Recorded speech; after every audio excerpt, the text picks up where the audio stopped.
Andito asawa mo? Ha? Kuya, wag Hindi niya pwede gawin sa'yo yun! Pwede! Eh, hinayaan siya ni ate. Oh, Siya, ano ba? Noon pa namin sinasabi sa'yo, gago yung lalaking yan. Ang tigas kasi ng ulo mo! Oo na.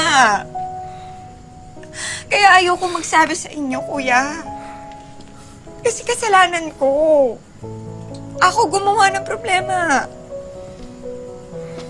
Itiisin ko. Kahit ginagago ka nila pa ulit-ulit, anong chick doon? Ba't hinahayaan mo? Para sa mga anak ko. Dahil ayoko sila mawala ng ama.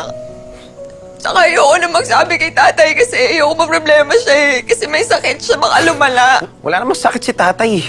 Shut up, Dex.